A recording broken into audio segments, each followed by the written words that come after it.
Hello, everyone. Welcome to SureFire Live. Thank you for joining me tonight. I hope you guys are doing well. I know it's busy season, so I would anticipate a lot of people are tired. A lot of people are, chimneyed out, if that's even such a thing. But tonight we have a special guest, Joe McClure, who is the executive director for HPBA.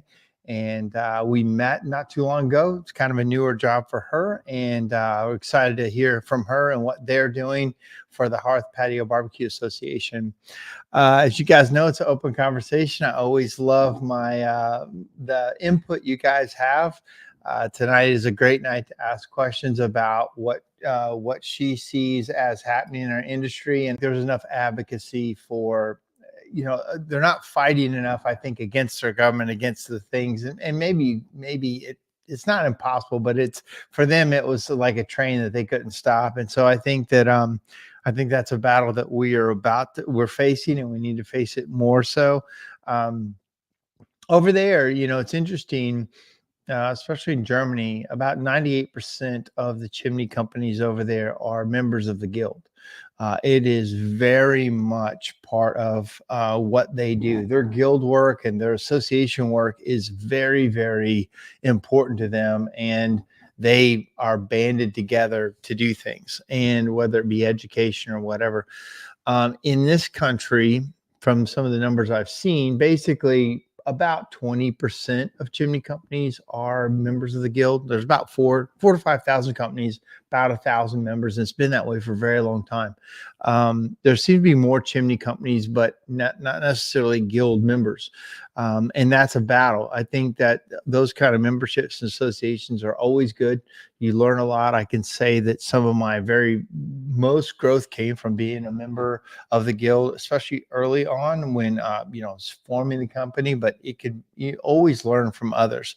Got our first comment of the night, says, good evening. Good evening. Sorry, I can't see who this Facebook user is. Thank you for joining us tonight. So with that being said, let's bring on Jill. Hey, Jill, how are you? How are you, Mark? Thanks for having me.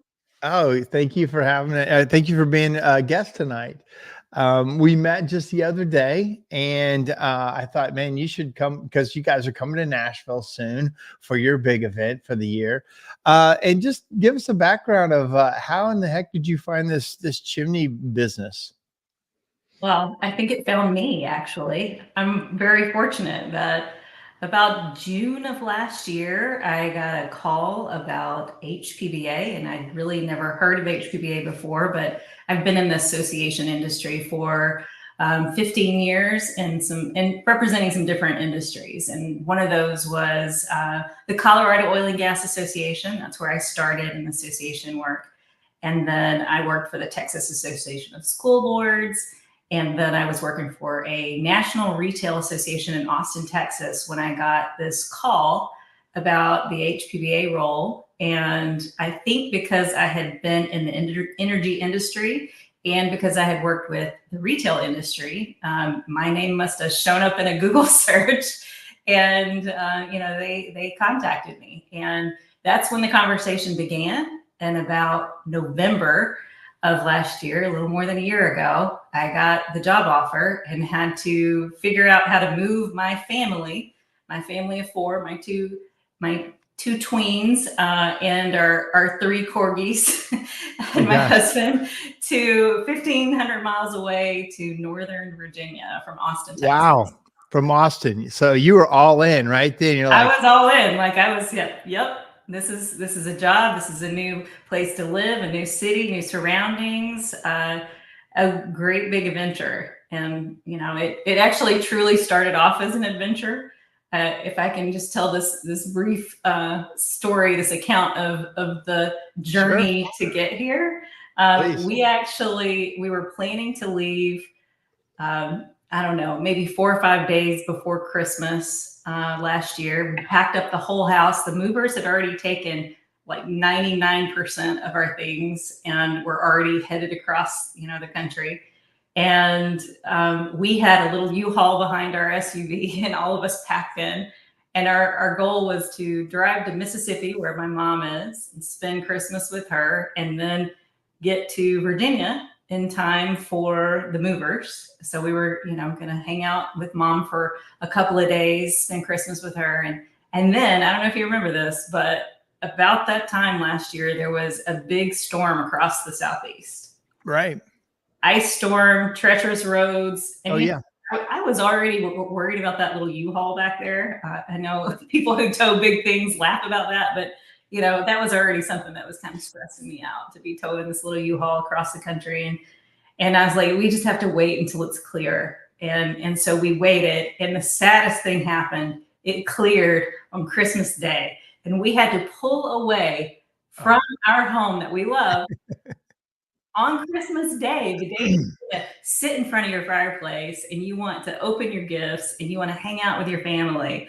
That was the day that we had to say bye. We're going to be in the car for at least 12 hours today and head out. But we were headed to Virginia. I only got to spend one night, Christmas night, with my mom. We made it to Mississippi that night. We got there at 8:00. Had to leave by 8:00 the next morning. So it was like, hey, Mom, Merry Christmas. Bye. Yeah. Hey, see you later. Yeah, thanks for a meal, and left. But we Were made it to Virginia. Were the roads okay? They were, thankfully. They had cleared enough that we didn't have anything bad happen at that point. But we did get a call. We got a call from a contractor that was already working on our house, just doing some touch-ups from like the inspection, right? And he sent me a video of my water tank gushing water. Apparently it had frozen over and pipes had burst. So there's a lot of that. It wasn't really a brand new house, but it was our brand new house. I'm like, okay, I already have a project before I even move in. But that was quite an adventure. That was how I got here. I have to say it got better after that. Thank goodness. That's exactly how everybody got in the chimney business. Something didn't work out. Something went really bad, and you found yourself in the chimney business. So welcome to the party. We all have these stories. Like, I've made it to the party. Yeah, this was going to happen for me in my life. It didn't, and now I'm a chimney guy. So you're in good company here. Yeah, we got some early people. Brian from On Duty is with us. Thank you, Brian, for joining us. Lewis Lee, hey Lewis, from Portland Fireplace and Chimney here. He has really gotten involved in the industry a lot and very big into education. So thank you for joining us, Lewis. Jeremy Maynard, excited for Nashville. Last year was excellent. Saying the whole team this year pumped for your exhibition. We're going to talk about, and then we have another. Sometimes I can't see who the people are through my screen, but the people who joined. So, man, I'm glad you made it to us, and it's a great group of people. It really is. And the longer you get to know, the more people you get to know. It's a very unique, pretty eclectic group, I think. But really good giving, good-hearted people, really want the best for each other, really helpful to each other, especially on the chimney side. Now, the hearth side is a little different. The retailers, and it's a little bit different. But I think in general, I think people that have service in their heart have a kind of a different outlook, I think, in general. But so let's talk about a couple of things. I have some notes. One, let's just start it off with Expo. Jeremy said he's excited to come to Nashville. Coming to your grounds, your stomping grounds. That's where we'll be there, and we're gonna have a lot of people in visiting ahead of time, and there'll be parties and groups and things. So talk about what you guys are doing, what Expo is, and how that all works. Expo is an impressive show. My first one to attend was 2023, and just walking in and seeing this fabulous show. It's a pretty show, just all of the tremendous products and things that people have on display. It's so fun to walk through and see the technology and what's new, and just see the buzz going on, all of the people connecting. I love that part, seeing people hugging in the aisles and high-fiving and getting to see people that they've missed. I think that the people are what make it super special. You were talking about what a great group of people they are. They are earnest. They are hardworking. They are smart. And they've been so welcoming to me. I really, really love that they've just, been so welcoming to me as a newcomer to the industry, and you don't always get that. So I really appreciate that from all It's of the folks. it's going to be at the Music City Center, and that's a world class venue anyway. It's a Ah, beautiful yeah, venue. About we've how got the many? whole center. Yeah. Yeah, it's great. About how many vendors or how many people display at this show? Yeah, over 300 companies Nice. come to Hmm. the HPB Expo, and thousands of people show up. It'll be like 5,000, 6,000 people, and Yeah. I hope I'm not underestimating, because I know Nashville is really where we get the biggest crowd. Hmm. People love coming to Nashville, They so do. Are you going to have the outside burn and the outside burn area for all that for the barbecue? we will. It's going to look a little different this year. We Hmm. are keeping in mind that it is the middle of February. We're a little earlier this year than we typically are. Hmm. So because of that, we are doing more what we're calling a mini burn. So we're having a demonstration day that will be outdoors, and it's giving us some flexibility. So it's the first day, and if for some reason the weather doesn't cooperate, we can scoot that over to the next day. But it gives people an opportunity to do, some grilling out there and have some good food. And so we're excited to offer that as an option. We don't want to completely assume that we're not going to have any good weather the whole time. So we're kind of using this as a flexible option that we can kind Yeah. of move it if the weather's not cooperating. So, trying to offer what we know people want in that outdoor space, but in a way that we can be flexible with the weather. Several years ago when it was in Nashville, it froze over. It's kind of like the Texas thing. And it Yes. was crazy hard to have that show and walk. Like Nashville does not handle ice and snow very well. And it was a tough, it was very Like cold. Texas. And then a couple years after that was when COVID hit right at the HPBA event. Like it The New was Orleans hitting show, the New right? Orleans show while we were there. So it's a wild show, but some crazy things can happen. But I think it's a perfect time. The industry's back and people are back and going, and almost everybody I talk to now is up, and that their businesses are up and kind of recovering pretty well. Somebody else says their backs hurt, when you're seeing people at the show. So it's true. Yeah, registration numbers are so they're always, they trend maybe 20% higher for Nashville. They're trending 80% higher right Are now. you serious? Yes, Wow. 80% higher. So we know Wow. that, people are excited to get back to Nashville, and these numbers, rival numbers pre-COVID. So we are looking forward to a really bang up show. People are going to show up for it. So there are some vendors on our floor that haven't been there in a few years that have come back. So Yeah. we're really excited about, some of the companies who are showing that just, haven't been able to make it the past few years, but they're back. Yeah. So we're doing some new things too. So, some of the things that there will be an industry party. We kind of started that a few years ago, but this party will actually be on Valentine's Day. Oh, So you kind of, if you want to bring your sweetheart, we've got something for you. But if you don't, we've also got something for you. It's going to be a grand party, and it's going to start like as soon as the trade show floor closes. They'll be able to walk upstairs to the grand ballroom to the big party. And the nice. party kicks off with a brand new industry awards program. Our friend Tim Reed is going to co-host that with me, and we're going to be giving out some industry awards. I can't wait to do that and honor some people who have been really dedicated and giving their time and their service to the industry. Awesome. I love that. And Tim is awesome. Yeah, he's a superstar. So that's cool. I hadn't seen that done before. So on that, I notice, and not that I noticed, but I can see that there's a big focus on education for you guys. Like For you guys, sure. for years there was kind of an education path, but then there was the trade show was by far the big thing. And it seems like, education has moved up in the priority things, and I could be wrong, but it seems like, there's you have Copperfield and you have CSIA doing a lot of stuff, and NFI. A lot of people are doing a lot of education for you guys to bring that along. Can you talk about, what that's like for you?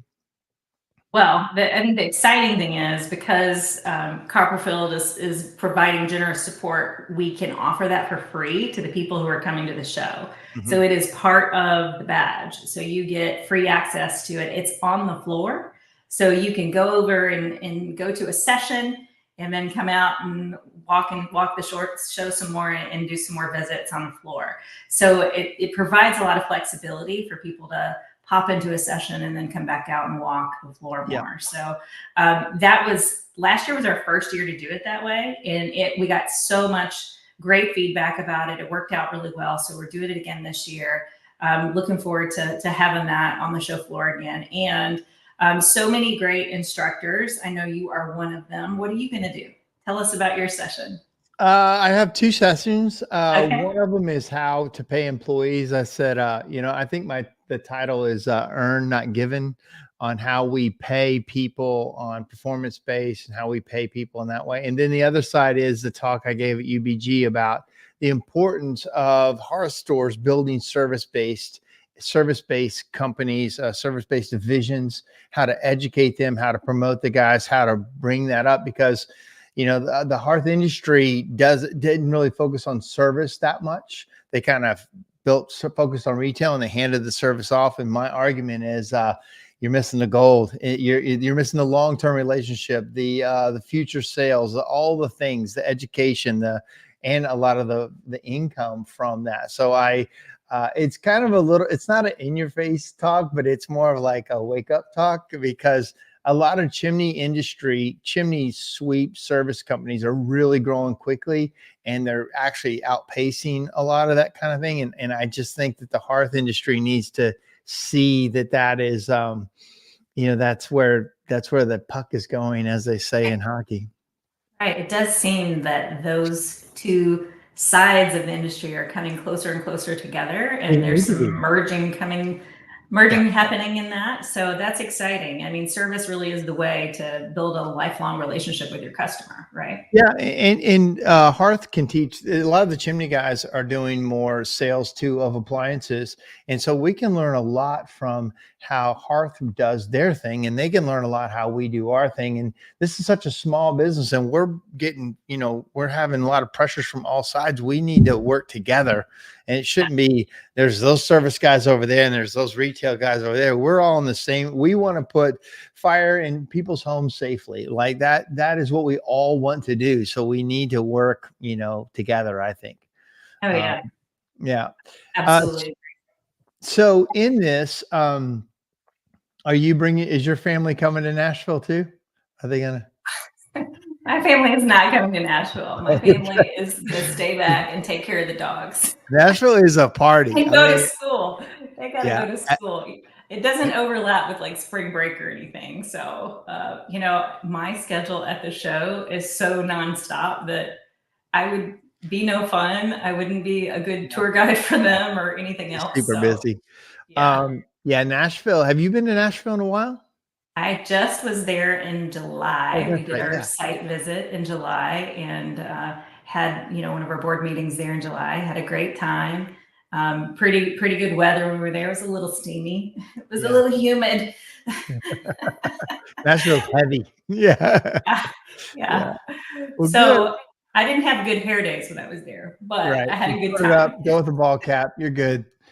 Let's talk about basically you talked about also the government affairs committee and the leadership thing, and I didn't know really what you were talking about. So can we talk about that? Heck yeah. Let me tell you, because this is something, this has got Mark Stoner written all over it, really. You're the kind of person, and your listeners are the kind of people that we want to have on this Government Affairs Leadership Academy. So this is a program that HPBA puts together. It's actually going through a little bit of an evolution. So it was called GAA, and now it's called GALA, which is L for Leadership. It had kind of been a de facto leadership program for the industry. And, we decided, why does it have to be de facto? Why don't we actually build that into the curriculum? So we actually have now some additional sessions that are focused on leadership. they get an opportunity to hear from some of the CEOs and some of the people, leaders, influencers like yourself in the industry are part of the curriculum. And it's a hybrid model now. It has been, all live, 3 days straight, coming to DC. That's one of the older versions of it. But this one is a hybrid where it has an in-person component that starts at HPB Expo and ends at HPB Expo. And then in between, it has some of the virtual, like video conference type sessions, but then it also will have a visit to Washington, DC, where you can actually go and meet with your legislators. Part of what we do in this curriculum is teach people about the issues that are going to affect their business. So, for the people who are starting to hear that, hey, these, gas bans and different issues are starting, building codes, things like that are starting to impact your business, learning how to talk about them with your local officials, learning about the messaging of how you can actually advocate for your business and for the industry. That's what this teaches. This program is about the government affairs piece, and we all need to be spokespeople for this industry so that we can educate our lawmakers, so that we can educate the people who are over the codes in our area. We need to be able to talk the talk and make sure that we educate them about the safety aspect of the business. We need to be able to educate them on having energy choice, why it's important that we have a backup to the utility grid that may fail you. So we have to talk about that. I mean, that happened in Texas, right? I have my own personal story about the 2019 the grid failure that happened. I mean, it was sort of a laughing thing on the news. Oh, there's Texas, that didn't have their act together when it comes to their utility grid. But it was also a very sad thing. There were 246 people that died in the state of Texas, and most of them from hypothermia. This isn't just about, a pretty fireplace that's decorative. We like that part too. But it's also about heating homes and having that backup source of heat, having that backup source to cook your food when you're in an ice storm. So, my family was trapped at home for 10 days and didn't have power. And if we had not just buried a huge propane tank in our backyard and gotten a new gas stove and had our logs with it, with propane, we wouldn't have had those things. We wouldn't have had heat, and we wouldn't have had food other than maybe cranking open a can of beans or something. That's what got us through that storm. And It really was kind of scary. We were fortunate that we had, these things, but so many people didn't. And it really was a deadly storm, a deadly blackout for the state of Texas. So, we're hearing about those stories more and more about the grid failures, and we have to remember that people need a backup source. So I will tell you, when I was moving to Virginia and looking at houses here, I wouldn't even look at a house that didn't have gas because of that experience that I had in Texas. I was like, and we have worse weather here than we did in Texas. So there was no way I was going to buy a new house if it didn't have, natural gas, available. So I got it. Yeah, that's so true. We had some great comments here. I can't tell who this was. Whoever said this was a GAA grad a number of years ago. Great experience. And if you don't mind, let me know who that is. And then Lewis said, he's with Portland Fireplace. He said, it's about survival and it's about the spirit of the family at the hearth. And that's so true. I mean, that's what our memories are. And that's what, of all the things in the house to gather around, one's the kitchen, but two's the fireplace, right? There's the dining room table and the fireplace are, if we do it right, those are memories that we all have as a warm and as a good thing. Right. And then here, Texas made the case for our industry being an essential industry. Right. Yeah, it did, because all the pressure that's being put on the grid too with electric, you got to figure out how to not be on electric, because we're going to put all the cars and all that, everything on it. And it's, it's bound to be a disaster. And I think not as a prepper, but I think as I get older, I want to make sure I'm prepped for some things. Not craziness, but you need some backup heat sources. You need some backup food. You need some, in my opinion, some protection. You need some things, right?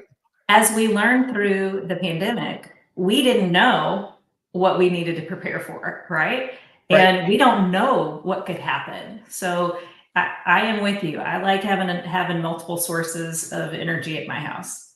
It only makes sense, right? Like we go through this, thought process that it's going to stay like it is now, but we understand that our sense of reality right now is very fragile and can change in a second.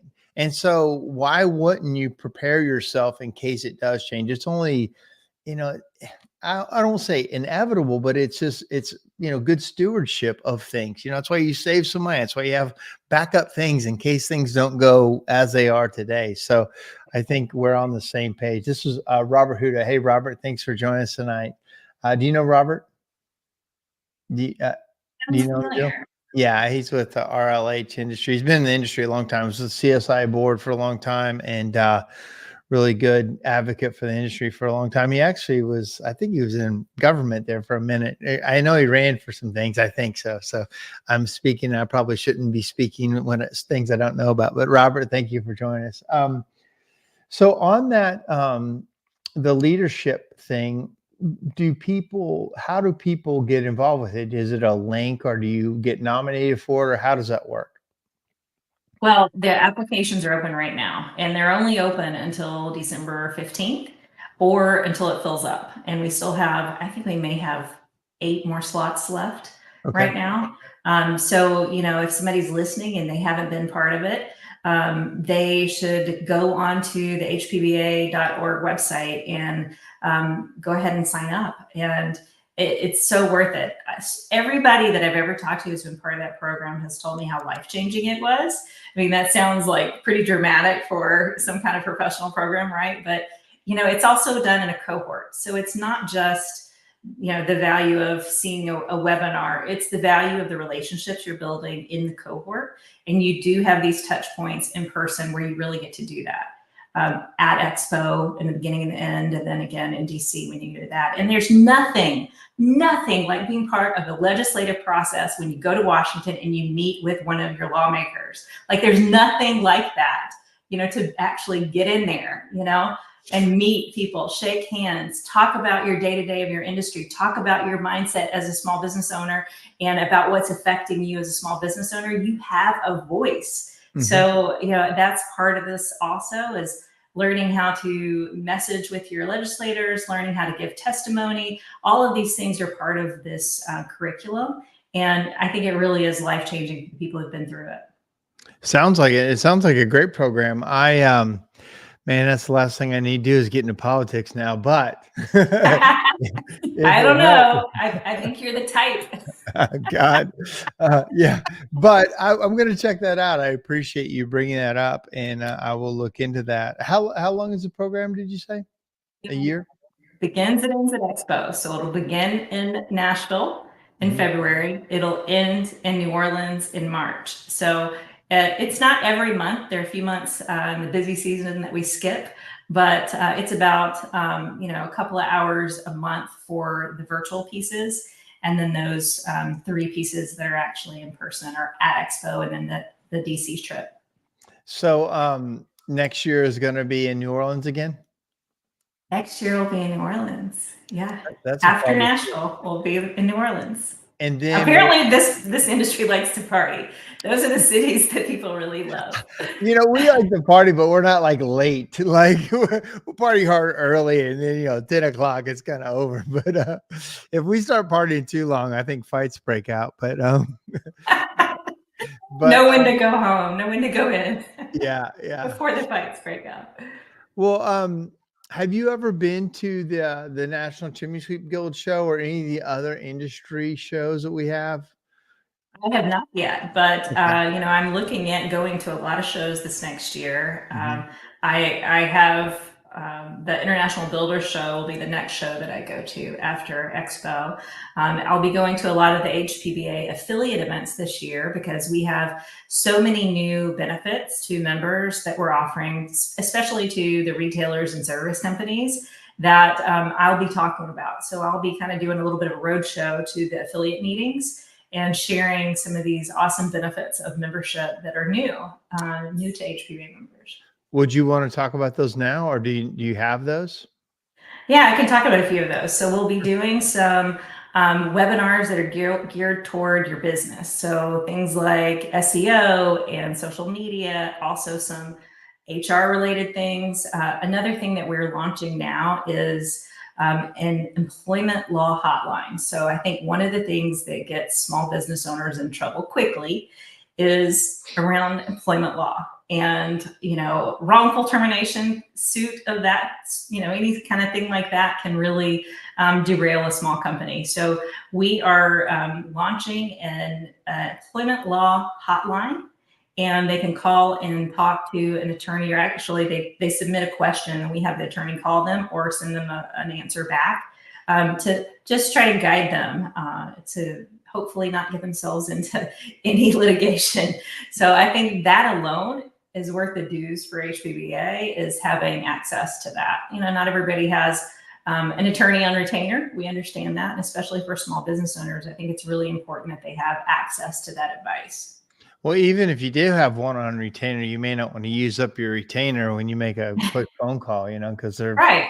charging you. So that's a great benefit. If you are a member of a HPBA affiliate, as a service company, then you also get, up to 5 passes to go to Expo. So that is one of your benefits. And we have a lot of benefits that we're pulling together that we are adding value to the membership in HPBA. Nice. So in HPBA, what are some of the problems you've seen? Like when you deal with Hearth stores and when you deal with, just the people as you're learning, what are some of the things that stick out as some problems that either need to be addressed or solved or are creeping up on us or anything like that? So I think the things that I hear regularly from the small business owners, one is staffing. Staffing seems to be like everybody's number one issue right now. Trying to hire, trying to retain, trying to offer, the benefits and the things that will attract good talent and retain them, right? So that is definitely a top concern. I think keeping up with marketing and keeping up with changes in technology and social media, that's another struggle. People need more of that. And that's why we really want to get into the webinars, some education outside of just at Expo, something that kind of happens all year. And that's more of a webinar that they can, sit in their office and hear, or they can listen to a recording later and take that in when it's good for their schedule. So we'll be doing a lot more things like that to offer that information. For guys that I talk to, like you said, getting people to want to come work, learn the chimney industry, you spend a lot of money training them, and then, and retaining them is one of the hardest things that there is. And I know Tim Reed talks about this, but that's a challenge we all have. I'll tell you, some of the businesses that do the best have great cultures, and they have great training processes, and they have great pay structure. And what I've seen, in fact, I just got 2 guys came to work for me that came from other chimney companies. There are Hearth stores, basically 2 of them. And one of the biggest problems is, that they weren't being treated well and paid well enough. And then they start looking. And so I think that's very interesting. I think it's something a lot of people miss, is how to pay your people and how to get buy-in to what you're doing and have like a career path. And what I'm going to talk to about at the event is kind of building a career path for people. And not everybody wants it or will do it. I mean, I've been frustrated with employees as much as anybody, but I think in the Hearth industry, especially when you're learning the service side of it, I mean, nobody just wants to be a service tech forever. I mean, some people do, but they want to have some kind of a path, So I think that's what I'm excited to talk to the industry about. I love that. 100% around career paths and creating a trajectory. People need to know that there's room to grow. I think that's what retains people. That's what makes them excited to stay with your company, is when they know they have, a path for growth. Yeah. So how big is the staff over there at HPBA? How many people are you the boss of? Well, there are 14 that work for HPBA alone, and then the foundation has 6. So there's about 20 of us, and we are not all in the DC area. We are spread across the U.S. We have people in California. We have people in Nashville, actually, in Indiana. So they're in Chicago. We have people across the U.S. that are part of the staff, but we do have a core group that are in the Virginia, Maryland, DC area. What do you think the future for HPBA is? Like, what do you, if you're as the leader of it, what do you want to, what's an initiative that you have, or what is something that you want to make sure you get done under your watch, or, as a visionary for where you're going? What do you see out there? What do you want to get done? So one of the goals in our strategic plan is called Future Forward. And it's about becoming more future forward and thinking about things not in terms of just being reactive to what's happening right now, but really having a vision for what might this industry be like 10 years from now, and how are we going to build the association that supports that supports the members of the future, not just the members of today. We, of course, want to serve our members of today as best we possibly can, but we've got to keep looking ahead and thinking about what that looks like. I don't have all the answers yet. I'm not even a year You in. don't? You don't I have all don't the yet. answers? Oh my gosh. I won't ever really, if I'm truthful here, but I am listening really carefully. I'm listening to the members and what they're saying about the industry, where it's headed. I'm listening to economists. I'm listening to all the people who are looking at home trends and things like that to try to understand where things are headed. So I want us to not always be reactionary and move out of that reactionary state and into looking at the future and providing a solid future for the industry. So that's part of it. I think part of that is also like this Government Affairs Leadership Academy. I think there's a next step of that. Those graduates of that program, they're kind of like a visionary group. They get they understand more about the industry when they're out of it, and they're part of, I think, the group that's going to inform that future forward goal. They're going to be the ones that say, this is what's probably going to be happening on the horizon and how we might prepare for it. So, there are a lot of companies that have big manufacturers that have like R&D. Well, we kind of have to do some of that in terms of like looking into the future and what is it going to hold. I think this service component that you're talking about is a huge piece of the future. Well, there's so on service, the service guys are interested in having more more things to sell. A lot of times, some are, and so they're very interested in what is it like to open up a small hearth shop. Almost everybody goes, I'm going to open up a small showroom and have 10 units and appointment only or whatever, and they kind of stick their toe in the water. And the hearth stores do the same thing with service. They're like, I'm going to add a truck. I might add another truck next year. And, I think I think there can be some crossover on some training on if some hearth stores would really lean into helping chimney guys start stores. Now that kind of might be against their gut feeling to help chimney guys do more. But I can tell you this, on the other side of it, most chimney guys have no problem showing you how to run service. And so I think there can be some, Tim Reed is kind of that guy that kind of spans. He helps hearth stores and he helps chimney guys, and he kind of knows that what it takes. But I know a lot of chimney guys get into retail. And I think, again, competition helps. The more availability of products helps. A lot of things are being sold on the internet. So there's really literally not enough people to install these things. Some hearth stores hate that, but it's just a fact. They won't install anything that you didn't buy from their store.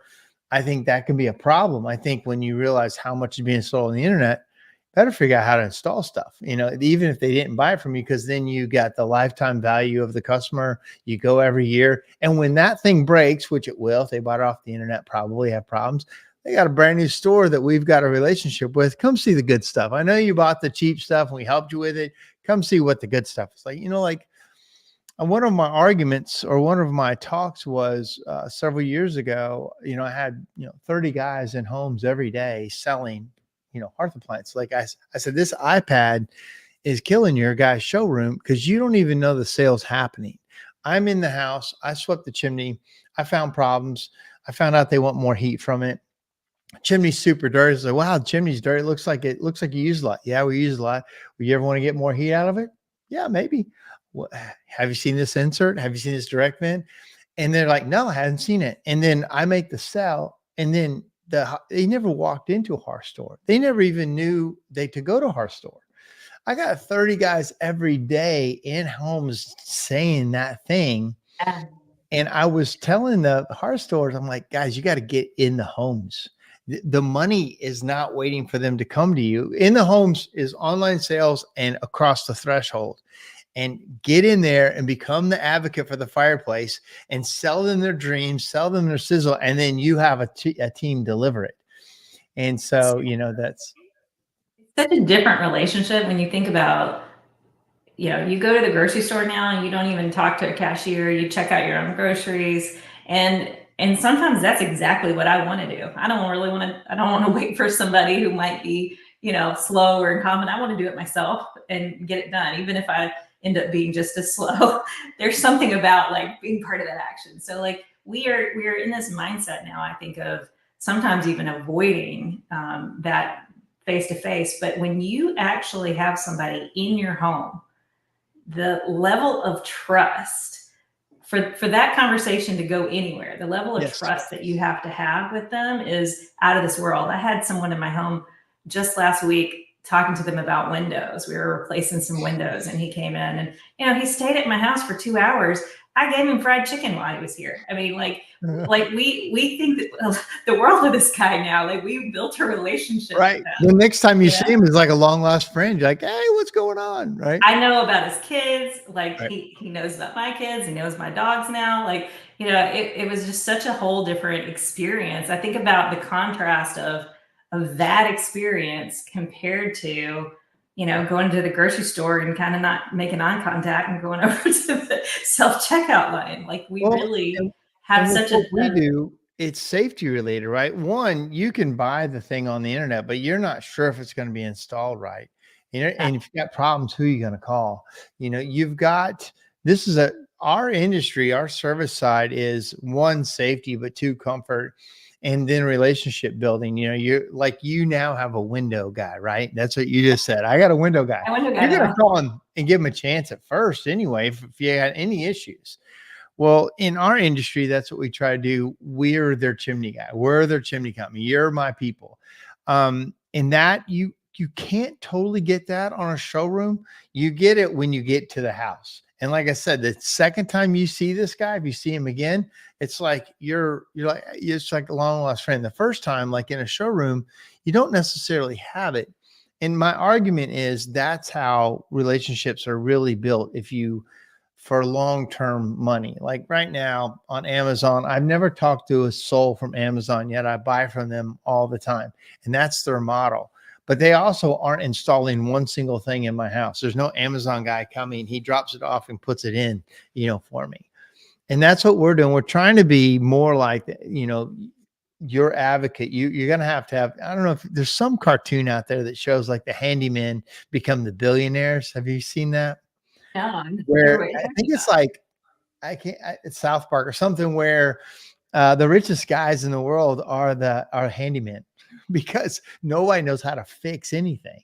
And so if somebody's listening can tell me what that is, but they show where nobody knows how to fix anything in the future and they have to call the handyman, and those guys are the richest people on earth. And it's kind of true, right? It's kind of tacking everything around my house. Like I'm like going on these apps, like finding these people with all these 5-star reviews, and they're individuals who have found something they're very efficient at, and I'm using that to get things done around my house. So 100%.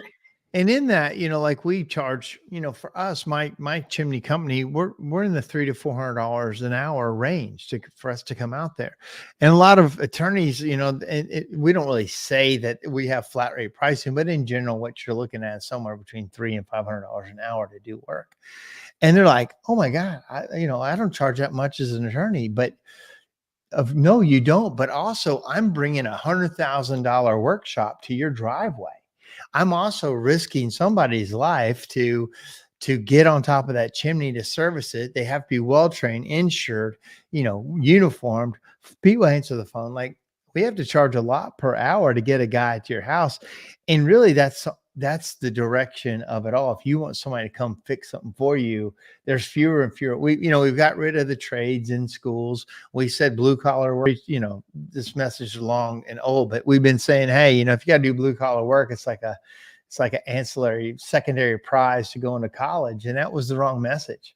That was absolutely so many wrong people who don't want to go that path, and the trades are the answer for that. We need it need all. You need it all. You need education on that side, but you don't want to run it in the ground. Like, one time I was at a guy's house, or one of my technicians was at a guy's house, and my technician, who was actually a college graduate, but he was fixing a gas fireplace.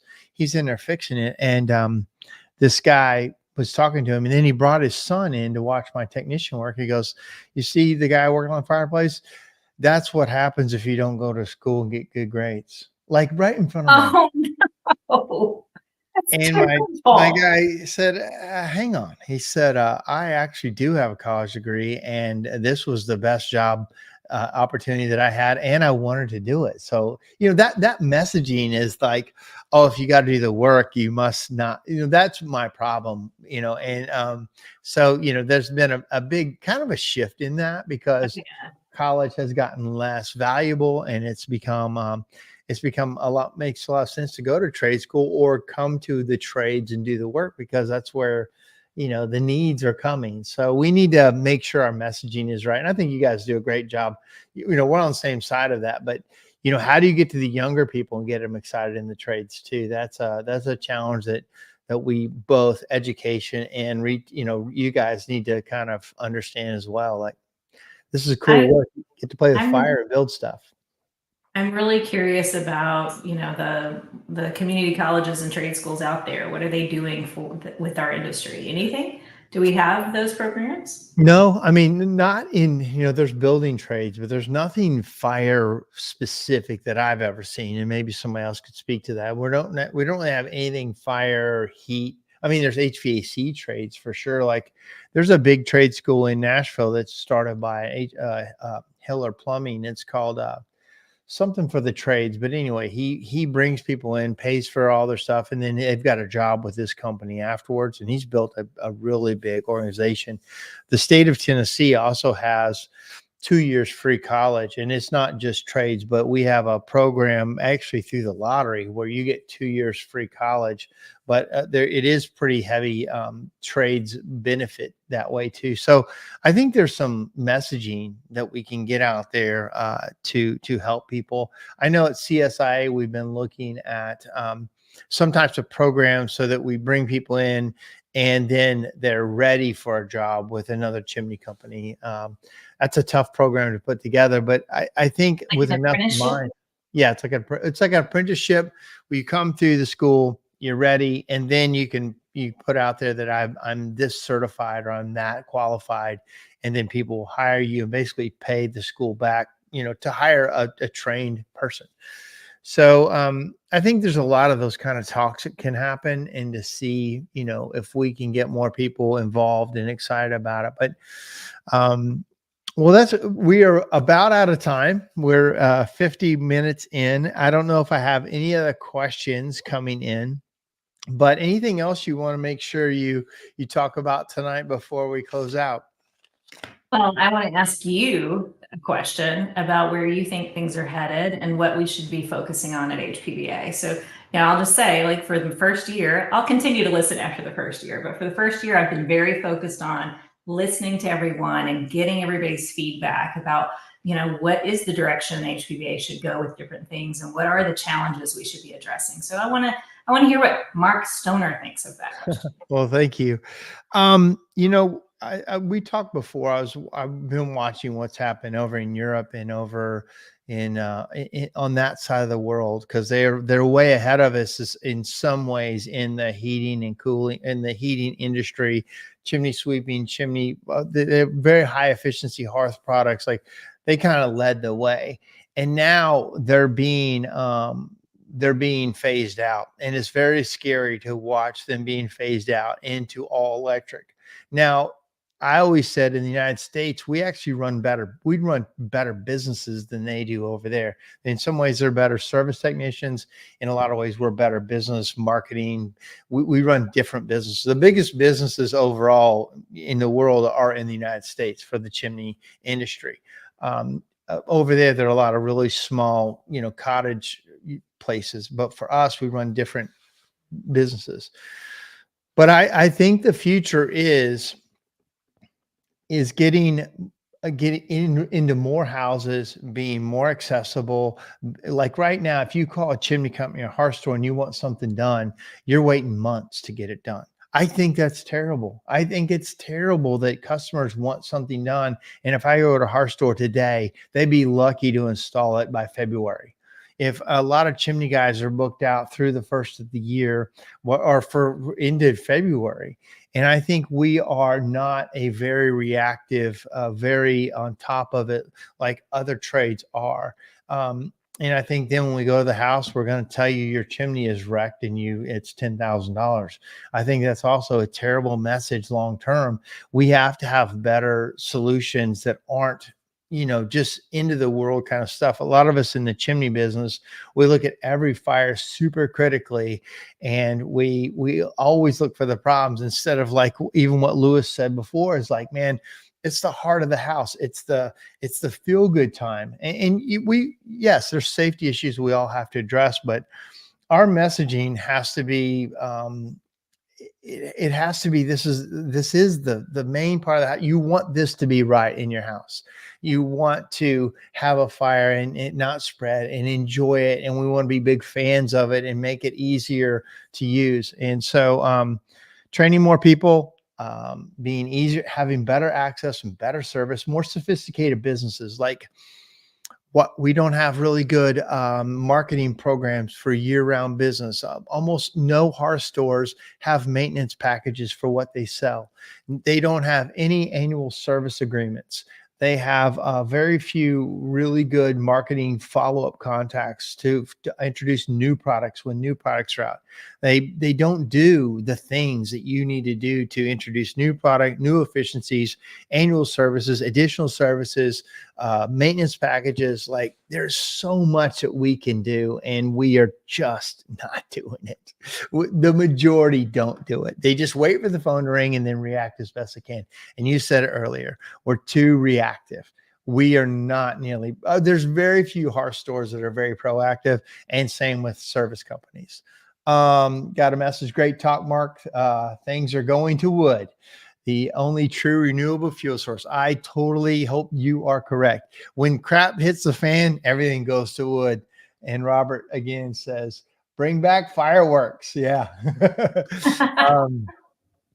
Yeah, that's my kind of long answer to that. There's so much more we can do, especially if we have a dwindling marketplace, fewer and fewer people using the products. We need to be better for those people that are using it, like really, really good. Maintenance packages. Nice. Jay Walker says that. I mean, are you kidding me? Why are you selling so many gas logs, direct vent fireplaces, wood stoves with no maintenance package? No other industry does that I know of. If you buy an HVAC unit, you get a maintenance package. You buy a roof, you got a warranty package. Like, what are we doing? Well, all of these topics, right? These are all reasons to come to Nashville, so they can hear you talk along with a lot of these other folks who are on the education schedule. So much good information is going to be there, on top of getting able to see all the new products and things that are on the show floor. But the education really is strong, and if someone needs a review course, wants to take a test, we've got that too. Wants to take their exam, they can do that at Nashville. So it's February 13th through the 15th. Yep. And I can't wait. I am counting down the days. Let me make a note here. HPBA. Hold on. It's going to come across to HPBA. And what's the dates again? February 13th through the 15th. 13th through 15th. Oops. My typing is terrible. And there's another special thing happening on February 12th that I want to talk about. And it's the retail roundtables. So for those of you in the audience who are looking to get into retail, or you're a small business owner, these are going to be relevant topics to you. It's a new thing that we've added that happens right before the show opens. So on Monday afternoon at 2:30 in Nashville, you can be in a group of your peers and talk and have some peer sharing about how they're marketing, about how they're staffing, all of those big topics that are relevant to the people in this audience right now. They're going to have a chance to talk to people all over the country about what they're doing and gain some great ideas and share in those challenges. So that's a little extra piece that happens the day before, and it's worth coming in for. The other thing you get to do if you come that day before is go to the affiliate receptions, and they always have nice parties. So that's exactly that's exactly what's needed. You learn so much from those roundtables from the people who are really doing it well and have, little bits of advice that can totally change your trajectory, save you tons of money, make you tons of money. And you don't feel as lonely. I mean, it can be lonely being a business owner, right? Yeah. Just having other people that are sharing the same reality is important. Yeah. Oh, I totally agree with mentors, mentorships, mastermind groups. So we all can just understand the fight that we're in every day, the wins, the losses. We all face the same stuff. It's nobody. We can encourage each other. That's the other thing that everybody needs. Yeah. Well, thank you so much for joining me tonight. A couple more comments. Let me see if I get these. Going to my calendar. Nice. All right. What voids the warranty of a fireplace package? That's kind of a detailed thing. Oh, hold on. Is there a registration process? So yes. They got to go to hpba.org? You can go to hpba.org, but there's hpbexpo.org that you can go to. Banners. Let me type this in for you. HPBA Expo. So it's hpbexpo.com. You can go directly to the show page that way. And registration is on that page. If you are an affiliate member, you actually get 5 passes as a service company. So that you can go through the registration process, just putting your membership number in. If you don't know it, you just email us and we send it over to you. So we would love to have some more registrants. I think it's going to be a fantastic show. Lots of fun parties and things to do at night. So many fun people to get to talk with and learn from. And I'm looking forward to shaking your hand in person, Mark Stoner. Well, absolutely. I know that SureFire is going to be there. Our company is going to be there, kind of close to you guys, I think, as far as the floor. Final, on the floor. Do you still have room for more vendors? I know you're kind of filling up. Is there still more room for other vendors? There is still some room. We get a surge about this time between now and the first week of January. There's another surge, and we'll be pretty maxed out at that point. So we have a few still open right now, but we are open for still adding some more. Still have a few open slots. So the person asked this question, what voids the warranty of a fireplace package? Private message me and let me find out exactly what you're asking, and I could give you my best information. Well, Jill, thank you so much. I appreciate your time and look forward to seeing you real soon here in Nashville. I have to bring you some chocolate. I can't wait to try the chocolate. I had to go to the website after you told me about it, and I'm very impressed. Those are the prettiest chocolates I've ever seen. Oh, thank you. Thank you very much. All right, you have a good night. Thanks so much for having me, Mark. I really had a good time. Me too. Thank you. Talk to you soon. All right. Take care. All right, guys, you heard it from the head lady in charge over there. HPBA Expo. There's a lot of people. There's a lot of education going on. I know a lot of us at CSI. There's, I think, 11 classes. I know that Copperfield is doing a lot of classes. A lot of good instructors there. really education focused, which I think we can all appreciate the need for that. And also it's always good to see everybody and catch up. And it sounds like there's some really cool events that are happening, and just talking to other people in the fight. So thank you guys again for joining me tonight. I've got a really cool thing I'm getting ready to go to here in a little bit. I normally don't get out this late, but at about 9, there's this really cool event at one of the hotels. It's like it's got the JW Marriott in Nashville's got this like train ride that's in the lobby that's all like a virtual experience and drinks and stuff. Not that I drink much, but I'm really looking forward to it. You couldn't hardly get tickets to it. We finally got 3 tickets for tonight for me, my wife, and my daughter. So we're gonna go see that. So we're getting ready to leave. All right, guys. Hope you have a good night. Thanks, and we'll see you. Oh, hold on. Can't wait. First time going to my uncle's, and Dad used to go first time I will be going. My uncles and dad used to go every year. Oh, right. Exactly. Yeah. It's a great event. It's different than it used to be. They used to build like kind of bigger things inside, and now it's kind of a different event, but it sounds like it's growing again. And a lot of trade shows kind of went up and down, especially with COVID. So it sounds like it's got a nice rebound. And for her to say the registrations are up 80%, that's amazing. 5,000-6,000 people. That's by far the biggest show in our industry. So if you're in this industry, you got to get to HPBA to see what's going on. All right, guys. Talk to you soon. See you. Bye.